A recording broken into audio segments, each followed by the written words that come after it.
धन्य सुप्रभात प्यारे बच्चों। कक्षा 11 विषय हिंदी, उप विषय गद्य, शीर्षक महाकवि माघ का प्रभात वर्णन, लेखक आचार्य महावीर प्रसाद द्विवेदी। प्यारे बच्चों, आइए कुछ इनके लेखक महावीर प्रसाद द्विवेदी के संक्षिप्त जीवन परिचय के बारे में आपको इनके जीवन परिचय से परिचित करा दें। आचार्य महावीर प्रसाद, लेखक आचार्य महावीर प्रसाद द्विवेदी, जन्म 1864 ईस्वी,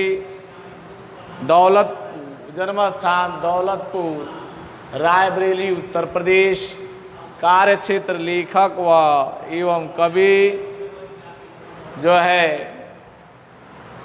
कृतियाँ काव्य मंजूषा, निबंध, सरस्वती पत्रिका में प्रकाशित निबंध, आलोचना, नाट्य, शास्त्र, हिंदी, नवरत्न, रसज्ञ रंजन, साहित्य शिखर, विचार विमर्श, साहित्य संदर्भ, कालिदास और उनकी कविता, कालिदास की निरंकुशता, अनुदित न्याय, शिक्षा, स्वाधीनता, विचार रत्नावली, कुमार संभव, मेघदूत, गंगा लहरी, जो है विनय विनोद, रघुवंश, हिंदी महाभारत आदि, विविध जल चिकित्सा, संपत्ति शास्त्र,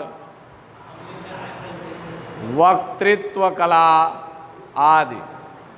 देखिए, आचार्य महावीर प्रसाद द्विवेदी भारतेंद्र युग की स्वाधीनता की भाषा को व्याकरणित रूप से समृद्ध किया तथा शब्द भंडार के वृद्धि में ये जो है महाकवि कालिदास की रचना, साहित्य शिखर आदि। मृत्यु 1938 ईस्वी, जो है वाराणसी में साहित्य सम्मेलन वाचस्पति को उपाधि प्रदान की गई। वर्ष 1938 ईस्वी में हिंदी के इस महान दिग्दर्शक व रचनाकार का निधन हो गया। आइए महाकवि माघ का प्रभात वर्णन। देखिए, यह महाकवि माघ द्वारा जो शिशुपाल बद्धम में जो है प्रभात वर्णन किया गया था, इसमें महाकवि माघ ऐसे कवि थे कि जिनके लिए कहा गया संस्कृत में कि उपमा कालिदासस्य भारवे अर्थगौरवम दंडन पल्लालित्यम माघे शांति त्रयगुणा। माघ ऐसे कवि थे जिनके काव्यों में उपमा, अर्थगौरव और पदलालित्य यह तीनों थे। वैसे ही यह महाकवि माघ का प्रभात वर्णन इन्होंने लिखा, जो है, और इस महाकवि माघ के प्रभात वर्णन में इन्होंने जो है महावीर प्रतक रचनाकार हैं, जो उन्होंने महाकवि माघ के प्रभात वर्णन के बारे में बताया है, जो संस्कृत निष्ठ शब्दों का। देखिए, महाकवि माघ का प्रभात वर्णन आचार्य महावीर प्रसाद द्विवेदी जी द्वारा लिखा गया। रात अब बहुत थोड़ी रह गई, सुबह होने में कुछ कसर है। जरा सप्तर्षि नाम के तारों को तो देखिए, वे आसमान में लंबे पड़े हुए हैं, जिनका पिछला भाग तो नीचे को झुका सा है और अलग ऊपर को वही उनकी अधोभाग का छोटा सा ध्रुव तारा कुछ कुछ चमक रहा है। सप्तऋषियों का आकार गाड़ी के सदृश है, ऐसी गाड़ी के सदृश जिसका जुआ ऊपर उठ गया हो, इसी से उसके और ध्रुव तारा का सदृश को देखकर श्री कृष्ण ने बालपन की एक घटना याद आ जाती है। जब भगवान श्री कृष्ण शिशु रूप में थे तो शिशु श्री कृष्ण को मारने के लिए एक बार गाड़ी के रूप में शटकासुर का आया। शटकासुर नाम का एक दानव उनके पास आया।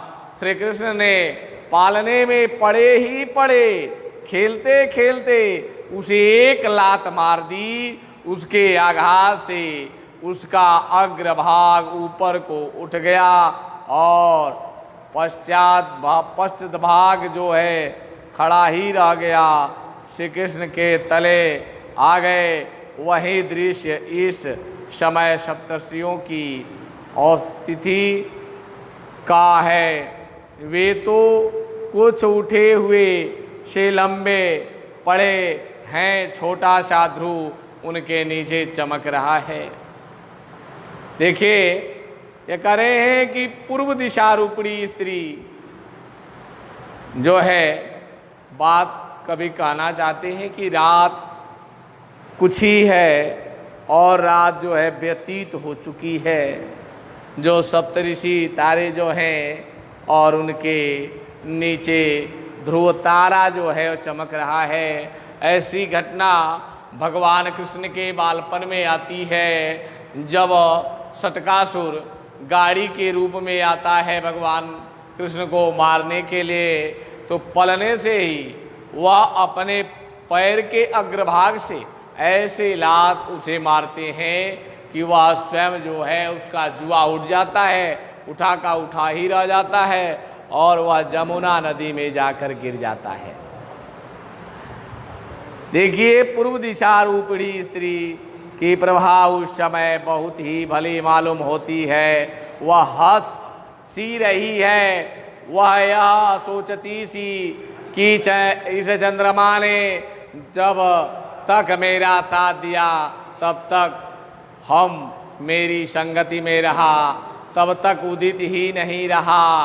उसकी दीप्ति भी खूब बढ़ी, परंतु देखो वही अब पश्चिम दिशा रूपी स्त्री की तरफ जाते ही हीन दीप्ति होकर पतित हो रहा है।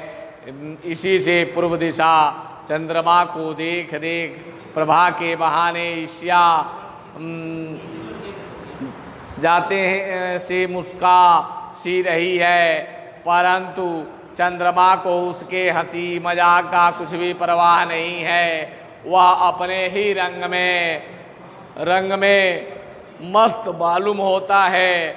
अस्त समय होने के कारण उसका बिंब तो लाल है, पर किरणें उसकी पुराने कमल की नाल के कटे हुए टुकड़े के समान सफ़ेद हैं। स्वयं सफ़ेद होकर भी बिंब की अरूढ़ता के कारण वे कुछ लाल भी हैं।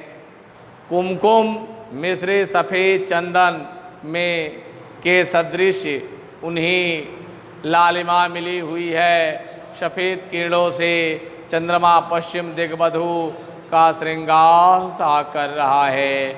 उसे प्रसन्न करने के लिए उसके मुख पर चंदन का लेप सा समा रहा है। पूर्व दिग्बधू के द्वारा किए गए उपहास की तरफ उसका ध्यान नहीं। जब कमल शोभित होते हैं तब कुमुद नहीं, और जब कुमुद शोभित होते हैं तब कमल नहीं। दोनों की दशा बहुधा एक सी नहीं रहती, परंतु इस समय प्रातःकाल दोनों में तुल्यता देखी जाती है। कुमुद बंद होने की दशा में बहुधा एक सी नहीं रहती, परंतु इस समय प्रातःकाल दोनों की तुल्यता देखी जाती है। कुमुद बंद होने को है, पर अभी पूरे बंद नहीं हुए। इधर कमल खिलने को है, पर अभी पूरे खिले नहीं। इनकी शोभा आधी है, आधी ही रह गई और दूसरे को आधी ही प्राप्त हुई है। अरे भ्रमरशो, अभी दोनों ही पर मंडरा रहे हैं और गुंजारव के बहाने दोनों ही के प्रशंसा के गीत गा रहे हैं। इसी से समय, कुमुद और कमल दोनों ही समता को प्राप्त हो रहे हैं। जो है देखिए, सायंकाल जिस चंद्रमा का उदय हुआ था उस समय वह बहुत ही लावण्यमय था। क्रम क्रम से उसकी दीप्ति, उसकी सुंदरता और भी बढ़ गई। वह ठारा रसिक उसने सोचा, यह इतनी बड़ी रात यूं ही कैसे कटेगी। लाओ खिली हुई नवीन कुमुदनियों को कावेलियों के साथ हंसी मजाक ही करें। अतएव वह उसकी शोभा के साथ हास परिहास करने, उसका विकास करने लगा। इस तरह खेलते कूदते सारी रात बीत गई।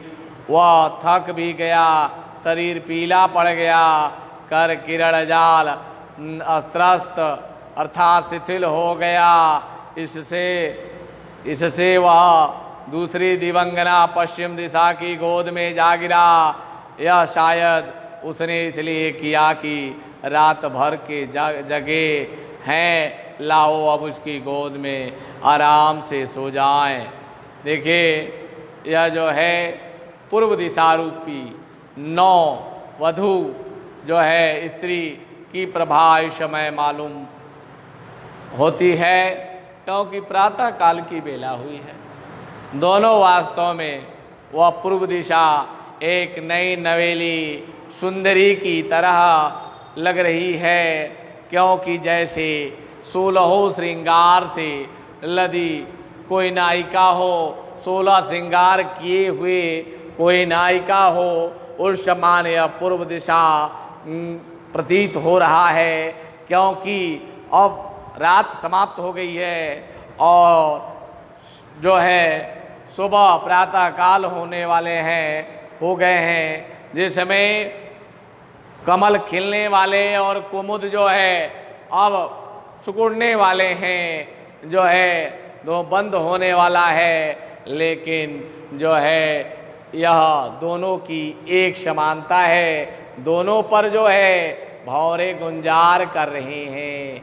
वह जो है रात में चंद्रमा जब अस्त होने लगा तो वह पूर्व दिशा रूपी नई नवेली दुल्हन जो है उसका मजाक करती है, उसका उपहास करती है। लेकिन उस चंद्रमा को कोई उपहास की चिंता नहीं है। वह जो है पूर्व दिशा दिग्वधू द्वारा कहे गए उपहास का वह कोई ध्यान नहीं रखता जो है। और वैसा है जैसे कुमकुम मिश्रित सफ़ेद चंदन के सदृश लालिमा हो, वैसे उसके किरण हैं।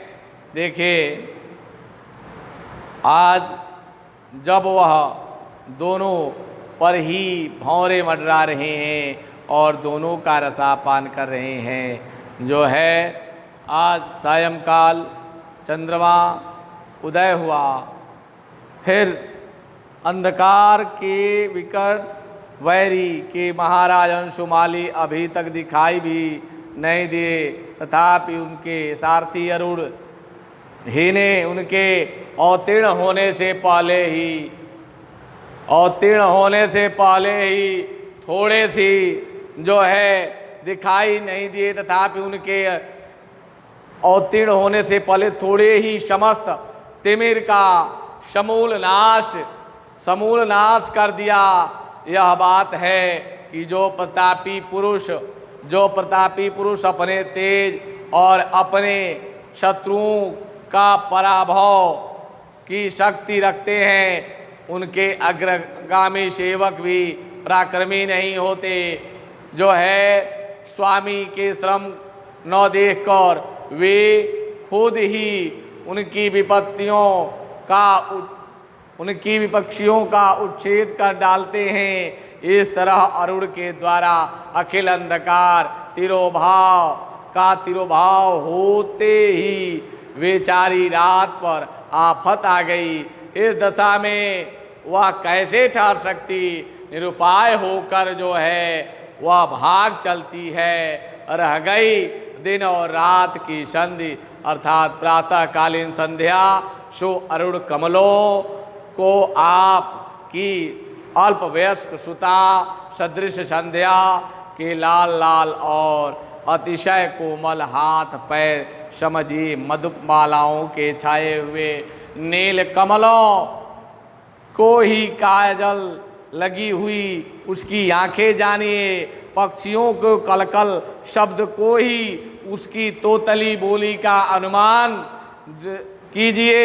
ऐसे संध्या ने जब देखा कि रात इस लोक से जा रही है, जो है रात इस लोक से जा रही है, तब पक्षियों के कोलाहल के बहाने यह कहती हुई अम्मा मैं भी आती हूँ, और वह भी उसी के पीछे दौड़ गई। वह भी जो है उसी के पीछे दौड़ गई। बंद कर दी। धन्यवाद, आज इतना ही।